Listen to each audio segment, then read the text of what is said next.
Hi నమస్తే welcome to Myra media. నేను మీ కేవీఆర్.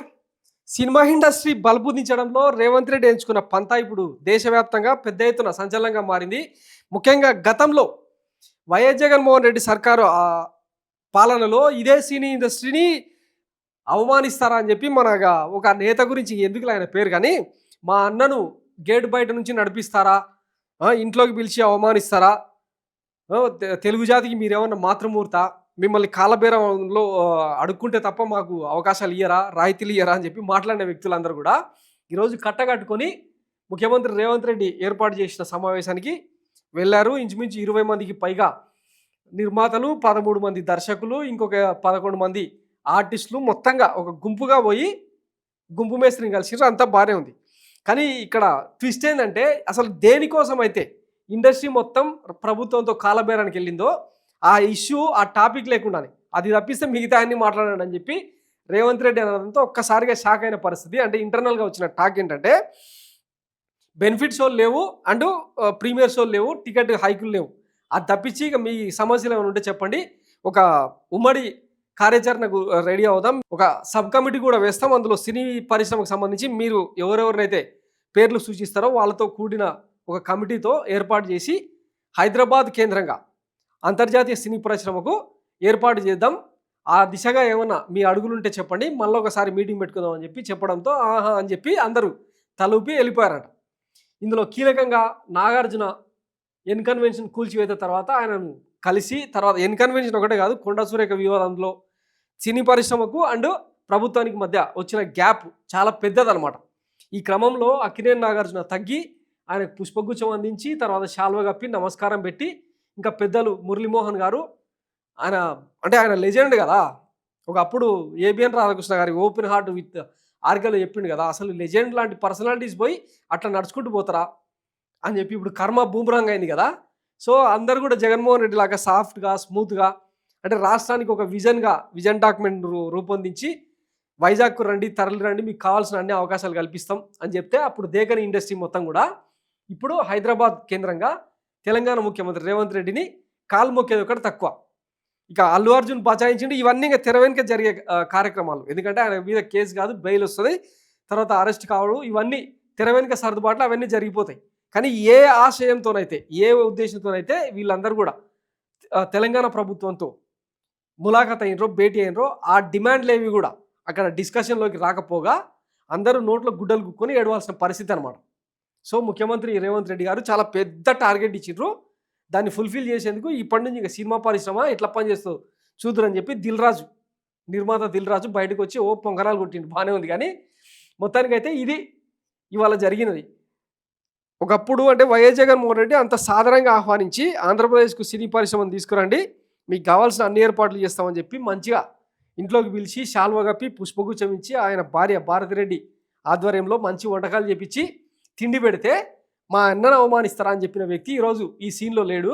తర్వాత మెగాస్టార్ చిరంజీవి ఇండస్ట్రీకి పెద్ద, దాసరి నారాయణ తర్వాత అంత పెద్ద దిక్కు అని ఫీల్ అవుతున్న తరుణంలో ఆయన ఏమైందో తెలియదు. ఆ ఇద్దరు అన్నదమ్ములు, ఆ కుటుంబం నుంచి ఎవ్వరూ హాజరు కాలే. పైగా ఈయన ఇండస్ట్రీతో ఎందుకులే, ఇప్పటిదాకా రాసి రంపాన పెట్టింది చాలనుకున్నాడేమో.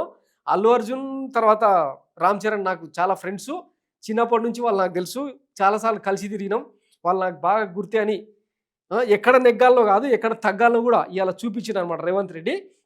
ఇవన్నీ చూసిన తర్వాత ఇంకా అంత నోటీస్లో ఉన్న వ్యక్తితోనే ఇంకా మనం ఏం చేస్తాం అని చెప్పి ఇండస్ట్రీ పెద్దలు కూడా సైలెంట్ అయిపోయినట్టు తెలుస్తూ ఉందన్నమాట.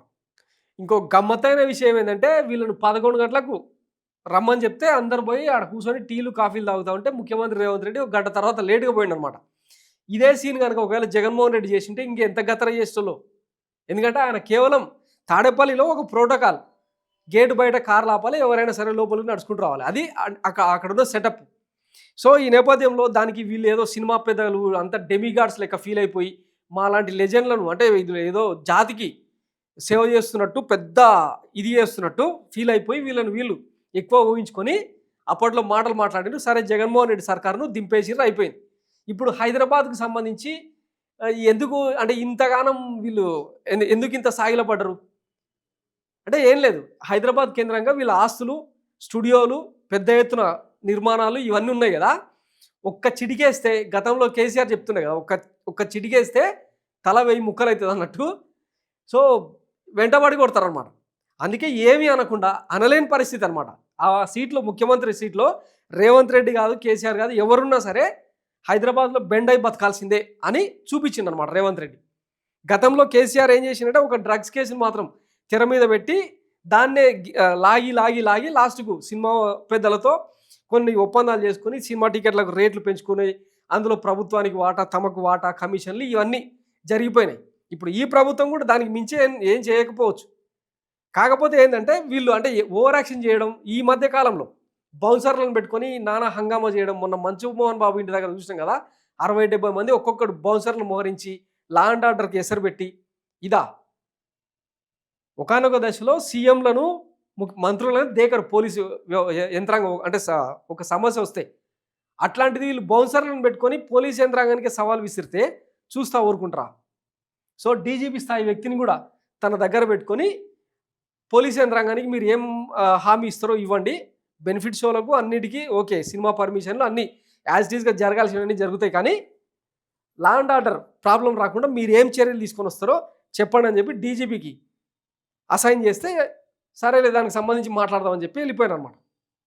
ఇది బల్బు అనచడం అంటే ఇది ఇట్లా ఉంటుంది అనమాట. సో ఇప్పుడు ఇంకా మరి దీనికి సంబంధించి కూటమి నేతలు ఎవ్వడు మాట్లాడతారండి. చంద్రబాబు గారు కానీ పవన్ కళ్యాణ్ గారు ఇంత జరిగినా కూడా అప్పట్లో గాయి గతరగతర వేసిరు కదా, మరి ఇప్పుడు ఇంత జరుగుతున్నా కూడా తెలంగాణ ప్రభుత్వం ముఖ్యమంత్రి రేవంత్ రెడ్డి హయాంలో ఇంత టాలీవుడ్ ఇండస్ట్రీని ఏమన్నా మాట్లాడితే తెలుగు పరువును పైన పెడదామని సినిమాలు తీస్తున్న వాళ్ళకు, హాలీవుడ్ రేంజ్కి తీసుకెళ్తున్న వాళ్ళకు మరి తెలంగాణలో ఎందుకు ఇంత భంగపాటు? మాట్లాడాల్సిన అవసరం లేదా ఈ ఆంధ్రప్రదేశ్ నేతలకు? సో మాట్లాడితే ఇంకొక రకంగా ఉంటుంది అనమాట. ఇది ఇవాళకి అవుట్పుట్. మరి పెద్ద పెద్ద బ్రీఫ్ కేసులు, తర్వాత సోఫాలు ఏవో ముట్టినాయి, డీల్ సెట్ అయినాయి అని చెప్పి సోషల్ మీడియాలో పెద్ద ఎత్తున గత్తరలు ఎత్తా ఉన్నారు.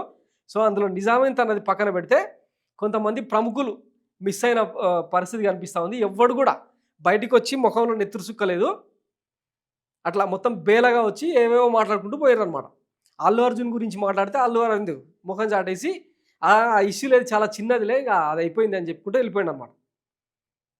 ఇట్లా అంటే రాజ్యం తలుసుకుంటే వైఎస్ జగన్మోహన్ రెడ్డి కూడా అనవసరంగా ఛాన్స్ మిస్ అయ్యిండు. ఎందుకంటే సినిమా బొమ్మలు అందరూ కూడా, మేకప్ ఆర్టిస్ట్ గారు అందరూ కూడా ఏం చేస్తారంటే చంద్రబాబు గారు సీఎం సీట్లో ఉంటే ఒకలాగా, మిగతా బయట వ్యక్తులు ఆ కుర్చీలో ఉంటే ఒకలాగా ట్రీట్ చేయడం వీళ్ళ విధానం అనమాట. ఏడాది తర్వాత తెలిసి వస్తుంది రేవంత్ రెడ్డి తెలంగాణకు ముఖ్యమంత్రి, ఈయనను మనం ప్రసారం చేసుకోకపోతే తెలంగాణలో సినిమాలు ఆడవు, అసలు మన ఆస్తులకు రక్షణ ఉండదు అని గుర్తించారు కాబట్టి కాలబేరానికి వెళ్ళింటారు అన్నట్టు. ఇదే ప్రయత్నం అక్కడ ఆంధ్రప్రదేశ్లో చేసి ఉంటే కథ ఇంకోలాగా ఉండేది. ఆ సినిమా ఇంకా ఆర్జీవీ లాంటి వాళ్ళు మళ్ళీ ఇంకొక వ్యూహం సినిమా తీయాల్సి ఉంటుంది. ఎనీవే రేవంత్ రెడ్డి చేసిన దానికి మాత్రం జాతీయ అంతర్జాతీయ స్థాయిలో తెలుగు సినిమా ఆడియన్స్ అందరూ కూడా ప్రశంసిస్తున్న పరిస్థితి అనమాట.